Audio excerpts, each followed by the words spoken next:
Thinking about launching a podcast but overwhelmed by all the moving parts? At Turnkey Podcast Productions, we take the hassle out of podcasting so you can focus on the talk, not the tech. From concept to launch, guest booking to post-production, we handle everything. Need a strategy to grow your show and turn guests into clients? Yep, we do that too. DIY or done for you, we've got the solution that fits. Whether you're just getting started or ready to scale, Turnkey is your behind-the-scenes podcast team. Turnkey Podcast Productions. Your voice, your message, fully produced. Learn more at turnkeypodcast.com/contact. That's turnkeypodcast.com/contact. They actually have a plan for today's Nice Guys on Business podcast. You don't want to miss it. The links between EMF exposure and sleep disruption are very strong. There are several mechanisms that could explain this. But when you have your Wi-Fi on all night, you are bathing in a pretty significant amount of this radiation all night long when you're not actually getting any value out of using the connection. And so, yes, powering down your Wi-Fi at night and then turning it back on in the morning is a fantastic way to cut, basically a third of that radiation out of your life. I was thinking of the immortal words of Socrates, who said, "The nice guys drank what?" Go from where you are now to where you could be. Get expert tips to grow your business, to be more productive and more efficient, whether you're trying to build influence, grow your community, or make it rain. Best-selling author of Nice Guys Finish First, Doug Sandler, can lead the way. The Nice Guys on Business is produced by Turnkey Podcast Productions. Now, here's your host, Doug Sandler. All right, Nice Guy community, welcome R. Blank. Now, you may have heard this guy before because I've talked about him on our Friday episodes with Strick, and you may have seen him other places on the internet. I know the internet is widespread with all of the stuff that we're going to talk about today. R is a technologist, he's an entrepreneur, and he's one of the world's leading voices in EMF protection. Now, if you don't know what that is, stay tuned today. We're going to tell you all about that. As the CEO of Shield Your Body, he's made it his mission to help people live safer in a world surrounded by wireless tech. He co-authored the groundbreaking book Overpowered with his dad, the late Dr. Martin Blank, a pioneering EMF scientist, and now with his new book called Empowered, R is giving people the tools to understand EMF and to take practical steps to reduce exposure without ditching their devices. He's also the host of the Healthier Tech podcast, which we have had a relationship with in the past. He explores how to live well with modern technology. R, I'm excited to chat with you again. Welcome to the Nice Guys on Business podcast. Great to see you again, Doug. Thank you so much for having me. Yeah, so this platform of Zoom has been very popular with everybody that's in the podcasting space. And I know we're going to talk about electronic and EMF and all of that stuff that's out there. It just seems like with technology today, how do you ever get away from all of this, or how do you get away from it smartly so you can come into it when you need to? Yeah, there is no getting away from it. There is no going back to zero EMF or zero human-made EMF. And so the goal is to be aware of your exposures and to control them and take the reasonable steps to reduce them and to eliminate the really significant ones. Well, go ahead. Yeah, go ahead. No, I was just going to say briefly for those of your listeners who may not know, EMF stands for electromagnetic fields. It's a form of energy created by a mix of electricity and magnetism. And for billions and billions of years, the primary form of EMF that all living things were exposed to is sunlight, right? Because all visible light is a form of this radiation. But since 1850, we have been exposing ourselves more and more and more to these human-made forms of EMF, first with the light bulb and the power grid, and then all these appliances that run on the power grid. And eventually we learned that it could be used to send communication wirelessly. So radio, television, radar, and now, of course, technologies like Wi-Fi, Bluetooth, and cell phones. And it is these forces that I'm talking about. So when we're talking about EMF, we're talking about this force that is emitted by everything that runs on power and everything that communicates wirelessly. I would think, and again, you know the subject much better than I do, and you can take a much deeper dive into it than I ever could. But could you share with me how industry is working towards helping us understand this, or are they working against helping us to understand this just so they can sell more products? Yeah. So they are not working to help us understand this. They're not working in any way to help us protect ourselves from it. They are, in fact, working against the strengthening of the weak and pathetic safety regulations that do exist. In fact, there's litigation right now between multiple groups and the Federal Communications Commission over their decision to not revisit the cell phone radiation standards that were established in 1996, back when technology was fundamentally different. And I do have a chapter in the book that goes into some detail about the ways in which industry is adopting what is widely known as the tobacco playbook in order to fend off regulations. But even with the weak regulations that we have now in place, a lot of people, for example, are very surprised to know that Apple tells you not to hold your iPhone against your body, right? This is a device that is literally designed to be used, held against your body. Right. But if you read the fine print in the manual, they tell you not to, because your radiation exposure can exceed what is legally permissible. And so these, it's an issue that the wireless companies are obviously well aware of, but it is one that they are trying to delay and obfuscate. Okay, so there's a lot of stuff in there that I want to unpack, but I want to do maybe some of this one at a time, or take some different tangents as we have this conversation. So there are some things that people can do to protect themselves against EMF, against all of the products and services that are out there. I mean, it seems like everything today is wireless. Now, Apple may say, we don't want you to put in small print, we don't want you to put their phone against your head or on your body. Okay, so you then buy wireless earphones that go, in your ears, that basically, I don't know if they emit the same level of EMF or what. So what are some of the things that we need to look at when it comes to these products, just to determine if they even have a challenge with EMF? Yeah, well, if it's communicating wirelessly, it is a source of EMF. So anything that's Wi-Fi, anything that's Bluetooth, anything that communicates over cell signals, these are all sources of EMF. And generally, the further the signal needs to travel, and the more data it needs to send, the larger a source of EMF it is. So to answer one of the questions you just had, a cell phone is a much stronger source of EMF than AirPods. Because a cell phone needs to be able to communicate over several miles, if that's where the nearest cell tower is. Whereas AirPods, I believe, are using the standard where they can communicate up to 150 feet. Right. So much less power. But then you also include duration, right? So if you took a phone call, I actually don't know. I don't do that anymore. But, what is that? 2 minutes, 3 minutes? Yeah. Who does? But if the people who wear AirPods, a lot of them will just wear them for hours every day, right? So you're talking about a much longer exposure. Now, when it comes to reducing your exposure, there are two key things that people need to do. Number one is to reduce the amount of this technology that they use. And you can do that without sacrificing functionality, right? So you don't need a wireless doorbell. You don't need a wireless thermostat. They sell smart kitty litter boxes now. They sell smart toothbrushes.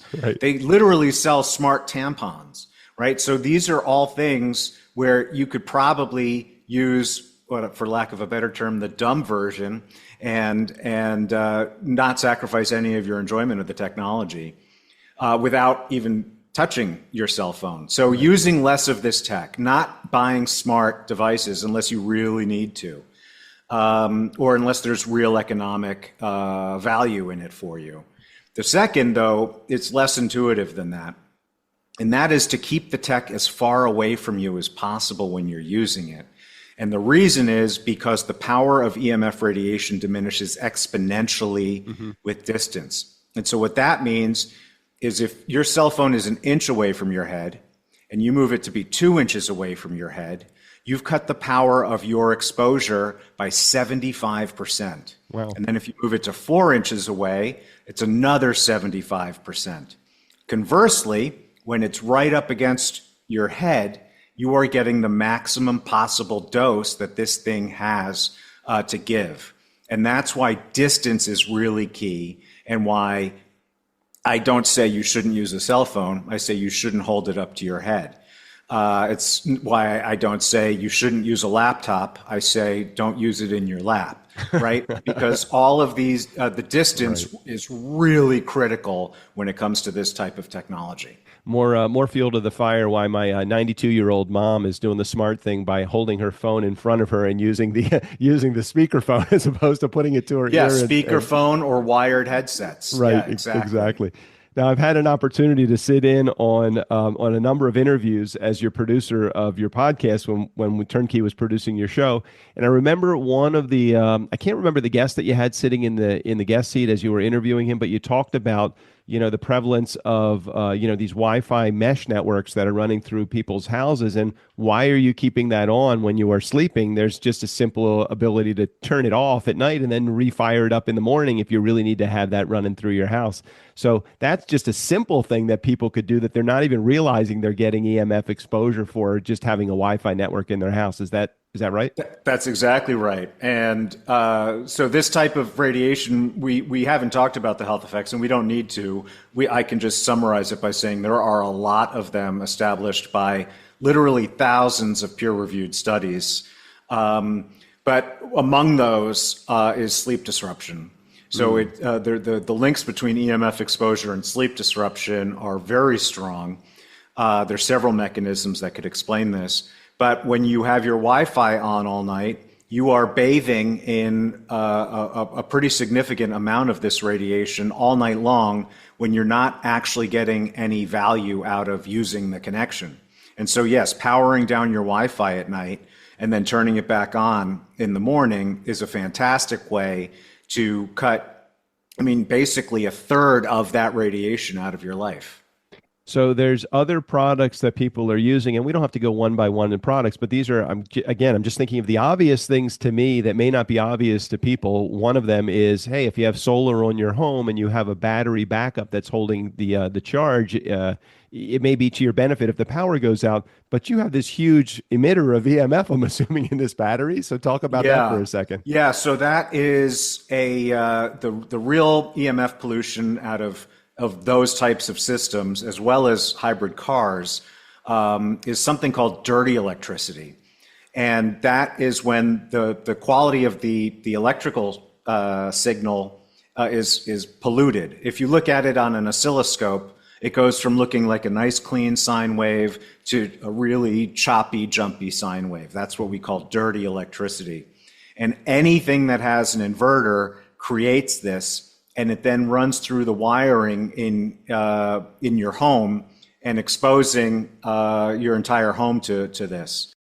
And so there are certain solar power systems that are known to be better, that is to create less of it. And there are some types of filtration that you can use in order to clean the dirty electricity. I actually have I have a couple in my home because I have battery. I don't have solar, but I do have battery backup because I live in a place where I lose power a lot. Mm-hmm. And so I have battery backup. And so I use these dirty electricity filters to reduce the amount that is created on my power system. You must have a UPS man must be at your door right now. I'm sorry. No worries at all. And I would tell you that we're going to edit that out, but we're not going to edit that out because this is real life. It happens in real time. So there is no EMF being emitted from ours dog right now. I can promise you that. Safe.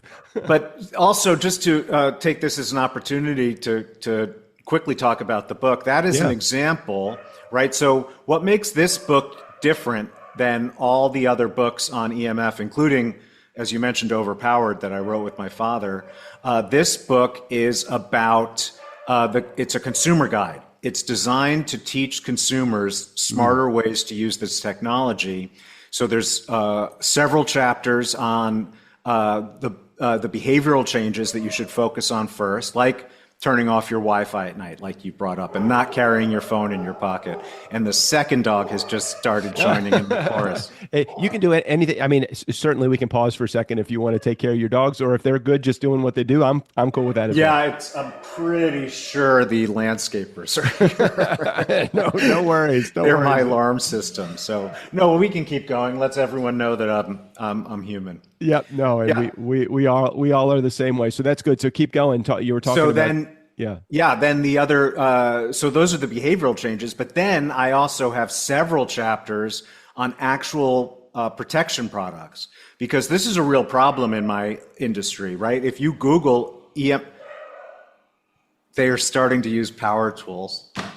I can't hear the power tools. I heard the dogs, but no power tools. Okay, good. Then let's keep going. Okay, I am really sorry about this, man. It was not on the calendar. After 1,650 plus episodes, we realize that human beings are human beings, and all of that happens. We are not we try not to be overproduced. We try to be produced enough to bring on the great guests that have great content, and that's exactly what we're doing today. So no sweat, my friend. Just keep rolling. Keep rolling. Okay, yeah. So I was saying, if you Google EMF protection, you'll find a lot of products.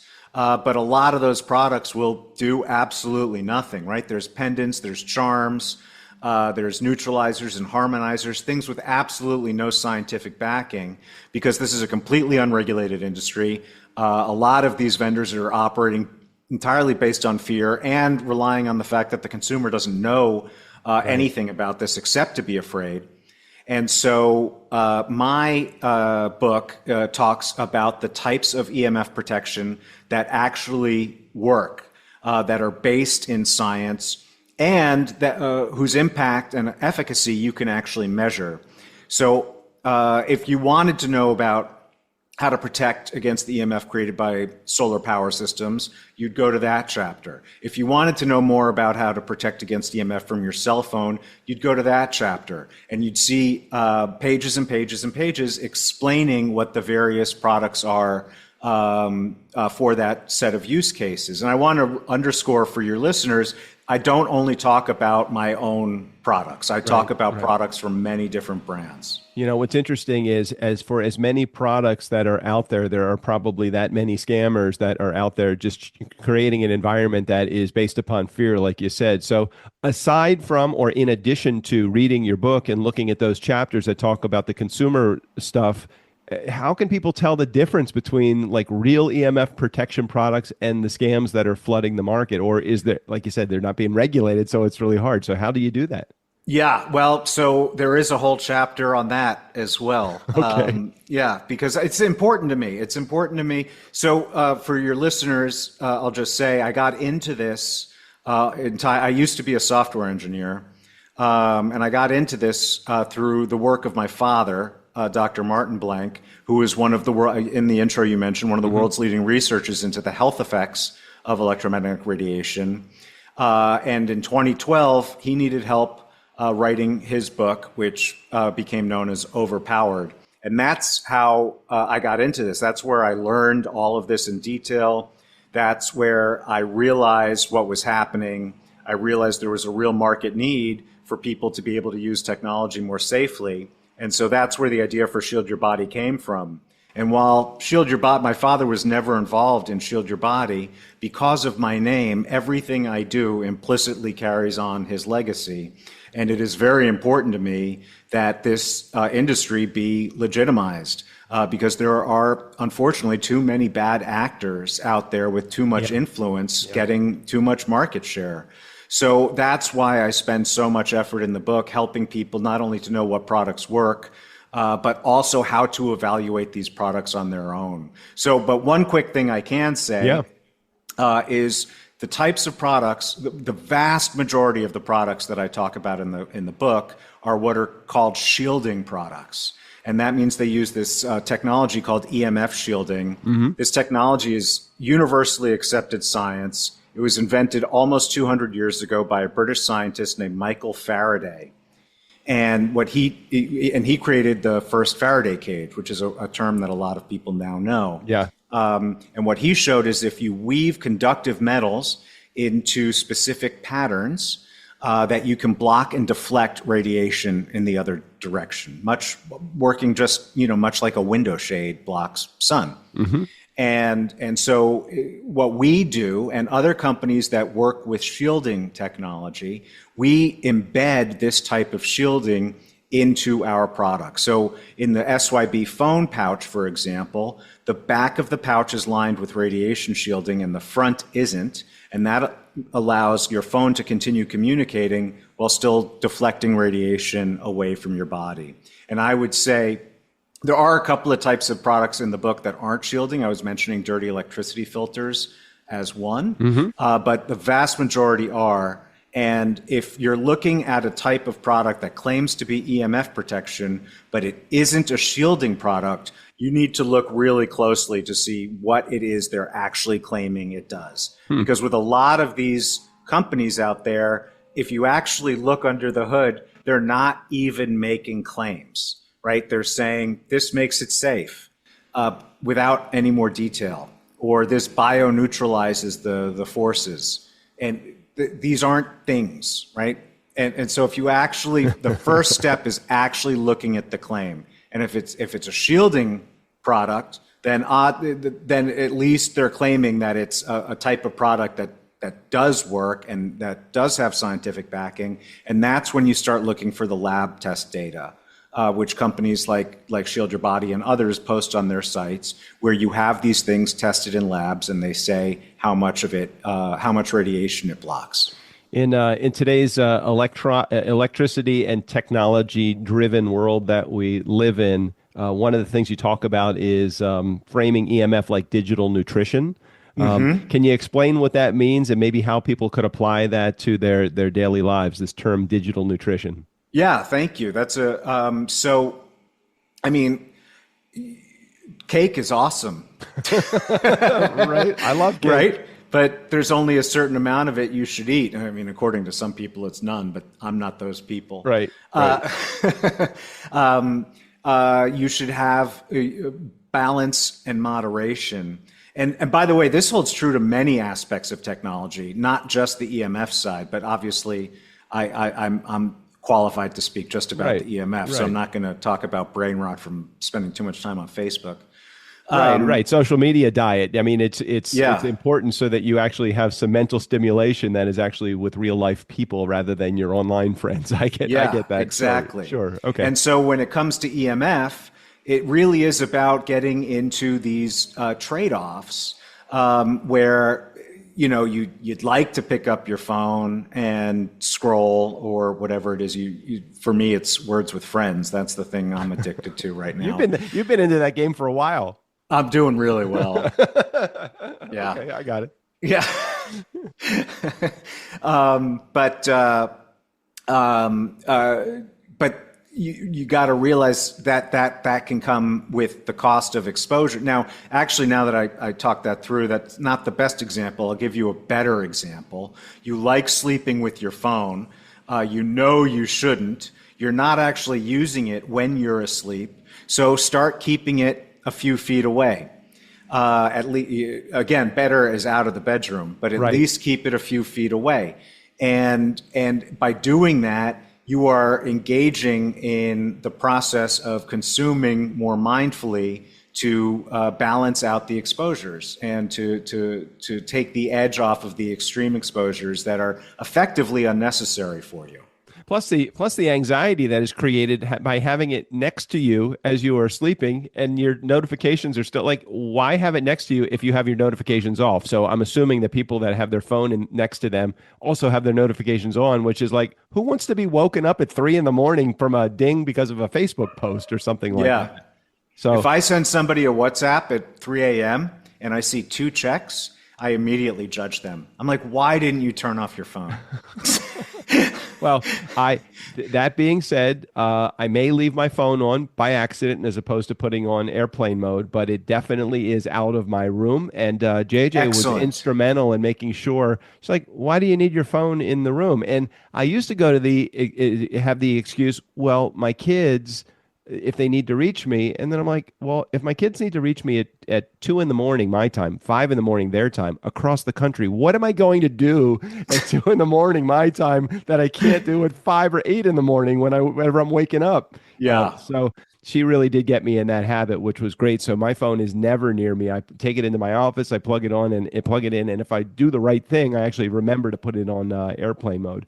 But Yeah. the thing we really need to get in the habit of doing is, it's so easy to turn your Wi-Fi off. We don't need it at night. We do not need it at night. No reason is our Wi-Fi in need of being on. And that stuff, like that type of EMF protection, that's free. Turning your Wi-Fi off, that's free. Putting your phone in another room, that's free. Are there some other like little tricks or hints like that you could share? Yeah, well, and just to underscore, a whole section of the book, multiple chapters are about the free changes. And I emphasize in the book, these aren't just alternatives to investing in EMF protection. These are the first step. Yeah. These are the things you should do before you even think about spending money on protection. Because if you're not doing these, your investment in protection is not going to really be worth it. So you talked about turning off your Wi-Fi at night. You talked about not bringing your phone into your bedroom or putting it in airplane mode if you do. Those two are huge. Right. Another one that I personally consider to be probably the most significant, is not carrying your phone in your pocket or putting it in airplane mode if you do. Going back to the same reason, right? Because there's zero, when it's in your pocket, there is zero distance between this device and your body. You are getting the maximum possible dose. And people tend to do it for several hours a day, every day of the week, every week of the year. I personally believe that for many people out there, carrying their phones in their pockets is the single largest avoidable source of their EMF exposure in their lives. All they need to do is exactly what I do, which is carry a man purse. That's all I do. I have it in the pocket there. It stays on my passenger seat. If I have to drive with it, it's never in my pocket.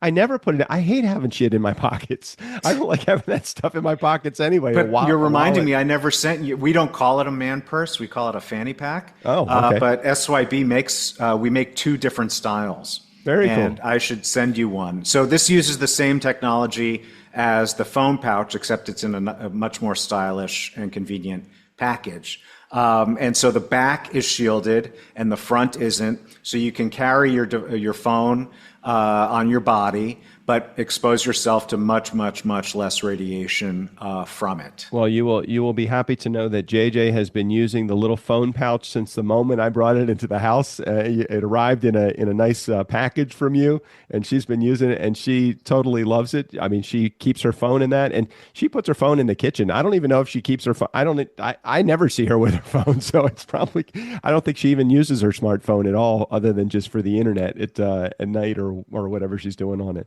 Mine is basically WhatsApp and Words with Friends. What should I be asking you that I'm not asking you, R? I know that you have the book, and we'll promote that. And of course, we will put a link in the show notes for that for those of you that are really eager and want to get information about R's book. Today